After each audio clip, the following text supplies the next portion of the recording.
It started with 3 teams from the Sunflower State. A first-round bounce, an Elite 8 run, but only one team's road to the championship brought them here to San Antonio. A decade ago, in the Alamo City, a shot, a national title drought ended. Then you had Mario, Aldrich, Rush, Shady, and Sharon. Now it's Devontae, Svi, Malik, and Dope. One constant, the Hall of Famer. Can the Jayhawks recreate their magic from 10 years back here deep in the heart of Texas? We'll soon find out. Our Road to the Championship special starts now. Good afternoon from beautiful downtown San Antonio. This is the hot spot of Texas. Little known fact, this is the most visited town in the state of Texas, and I can tell you it is bustling right now. We are on the Riverwalk. I just want you to take a look at all the people who are scattered around down here, including a lot of Jayhawk fans. The excitement is building for the big game tomorrow night. Our sports director, Chase Shannon, has been following the team all the way to the Final Four, and he has a look at today's first practice. Chase?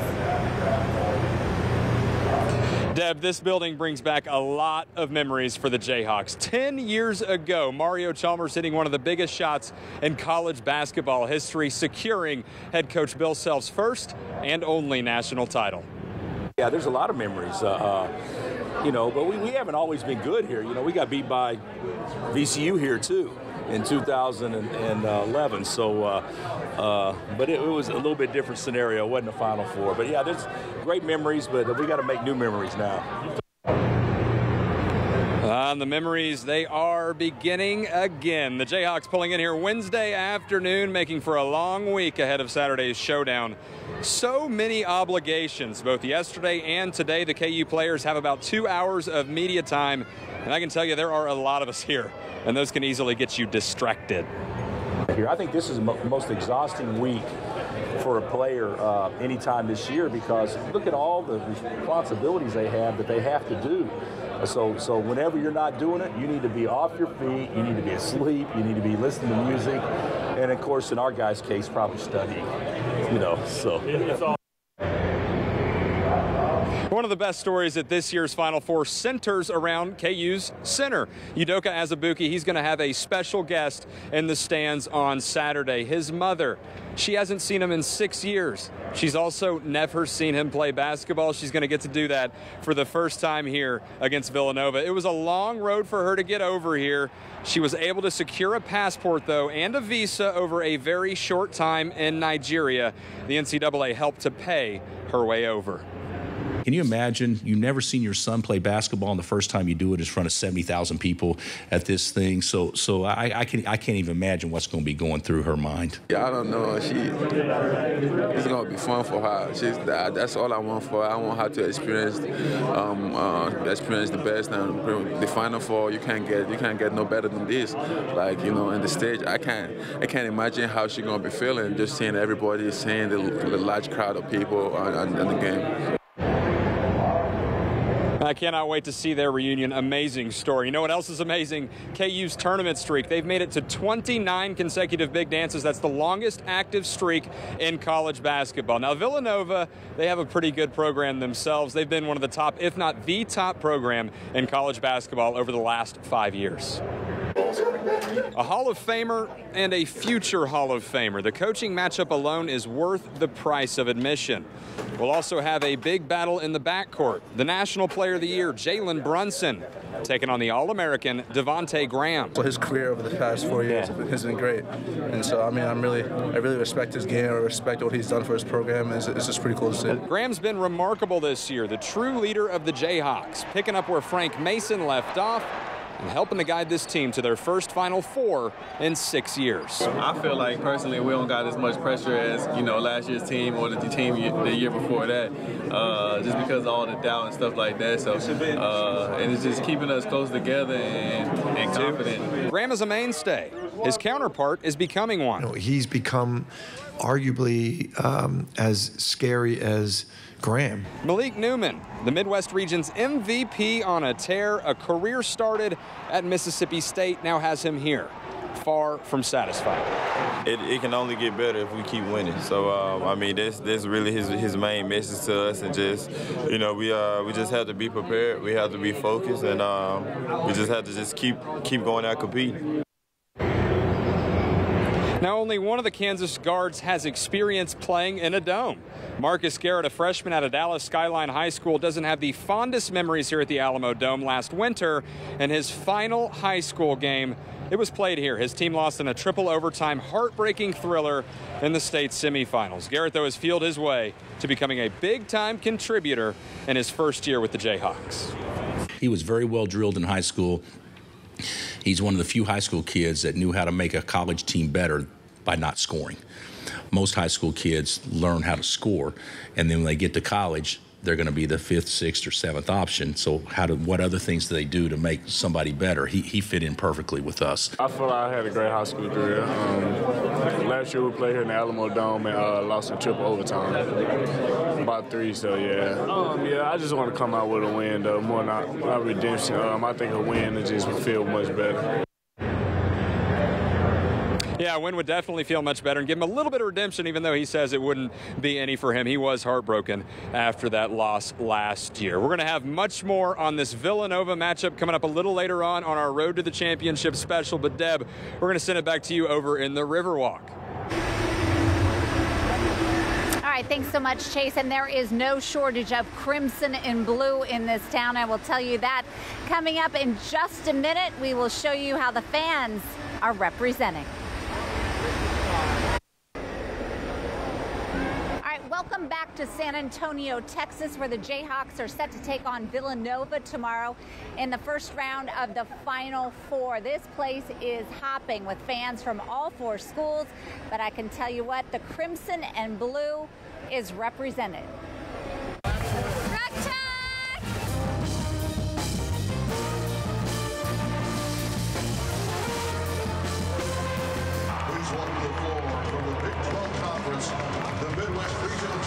You can feel the excitement, the electricity inside the Alamo Dome in San Antonio as the Kansas Jayhawks take to the court for practice. Exciting, just see all of this. It's unreal, really. It's so big. Wichita brothers Jack and Peter Larson both go to KU. They made the long trip to see their team and the Final Four. The last time they were here, they were just kids. 11 years old, so nostalgic almost. Yeah, it's great. It's pretty sweet. Andover native Colin Reith has had a front row seat all season. This is a dream come true for this lifelong KU fan. I've always wanted to do this. Ever since I started playing trombone in 5th grade, it's been something that I've really wanted to do. So it's really special to be able to do this.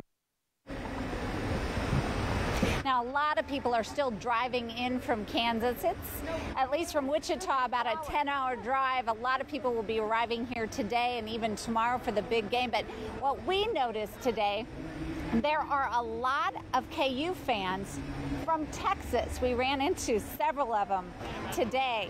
Now, take a look at this video. They spent their day touring San Antonio and buying some KU swag and just enjoying the atmosphere.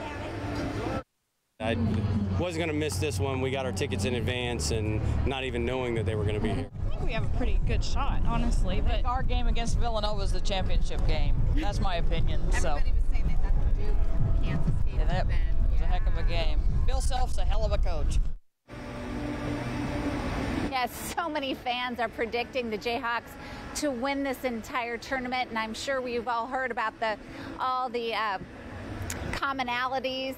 1998, 2008, now 2018. A lot of the fans that were here in 2008 to watch the Jayhawks win the whole thing are back here again. They want to see it happen one more time.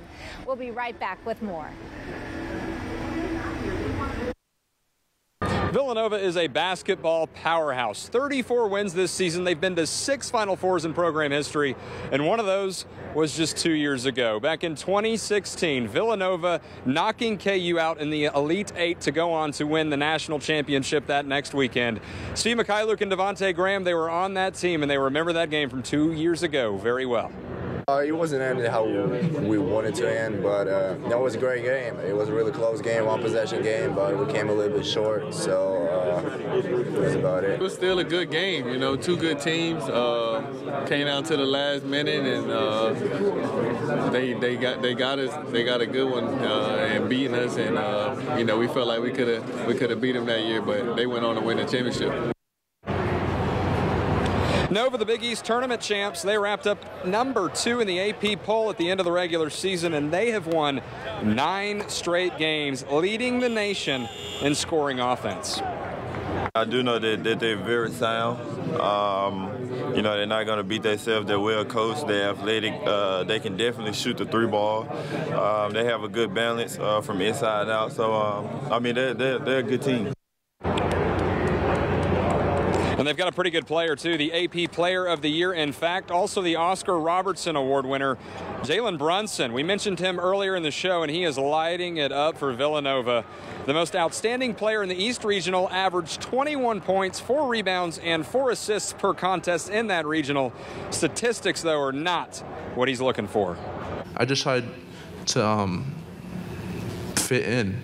It's definitely hard, and it's definitely something that most players who have the same accolades as me wouldn't want to do. They want the ball in their hands. They want to, you know, run the show, and of course I do. But I know I want what's best for the team. I know the things I want individually can come from team success, and so that's what I focused on. How about these coaches, too? Jay Wright and Bill Self combined for close to 1,200 wins and 6 total Final Fours. They seem to get along great, and their chess match on the court come Saturday is going to be one for the ages. A big time, you know. I saw how great Coach Wright was at Villanova before I got here.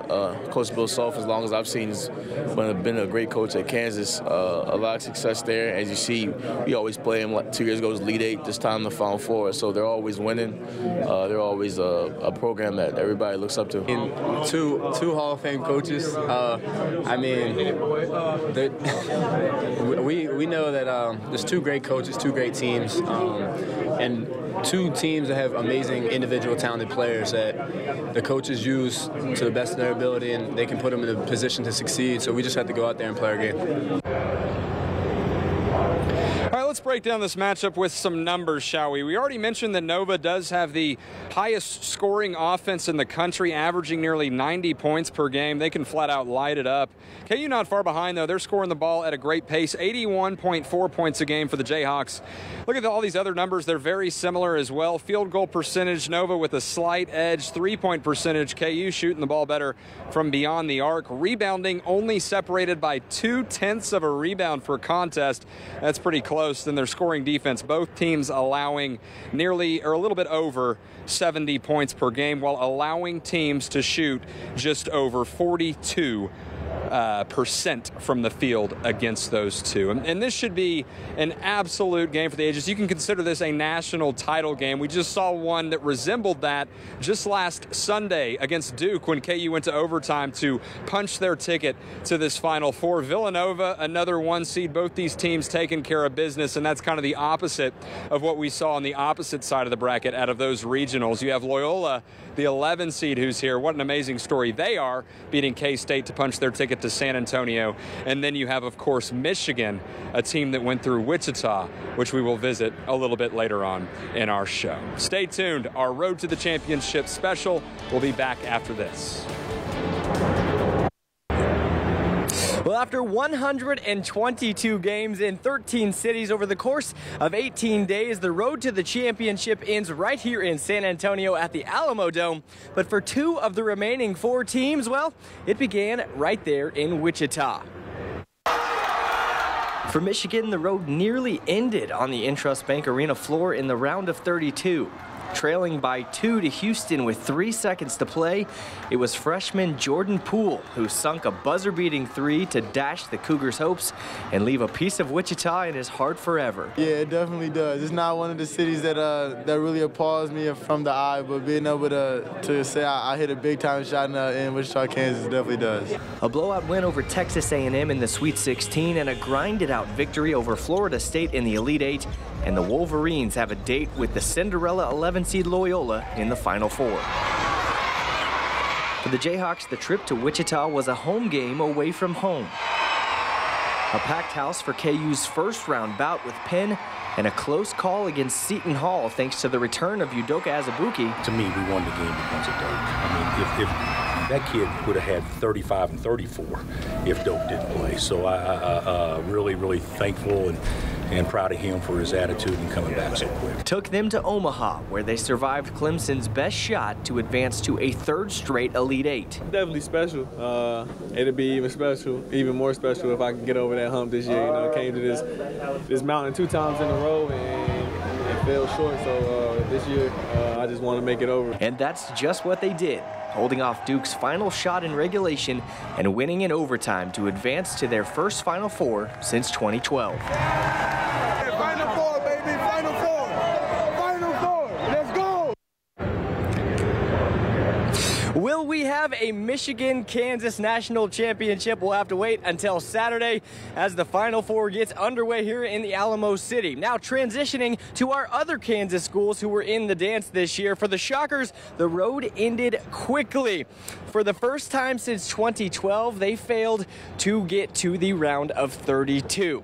Wichita State's turbulent first season in the American Conference saw them come just a game shy of both a regular season championship and a conference tournament championship game. In San Diego, Marshall proved too much as a season of high expectations came to an abrupt end. None of it really matters no more, you know.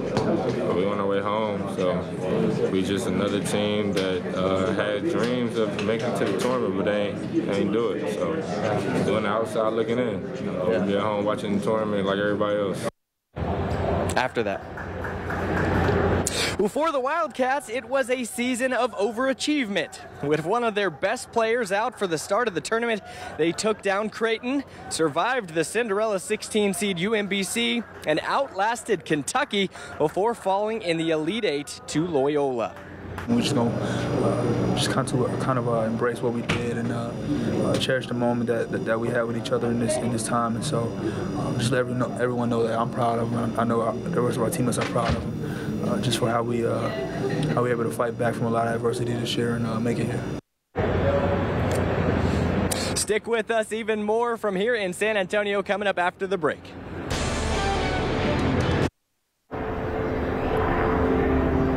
Welcome back to San Antonio, where everybody is so excited about the big game tomorrow. All the KU fans have been here all day, but you know what? There are people who just cannot make it here to Texas. So we have looked up some watch parties for you. So if you're in Kansas, you can go to a couple of them. And in fact, I'm sure there is one close to you. The first one we're going to talk about is in Lawrence. It's tomorrow night, starts at 7:50 at Allen Fieldhouse. The doors open at 6:30. So go ahead, and I'm sure that's going to be a huge party. Also in Wichita, if you want to just stay in the Wichita area, you can go down to the Brickyard. That's in Old Town. Again, that watch party starts at 7:50 as well, and you can go in and get a table as early as you want there. Now, still tickets available. They range from $250 all the way up to $5,000. Just get on StubHub and you can find them. We'll be right back.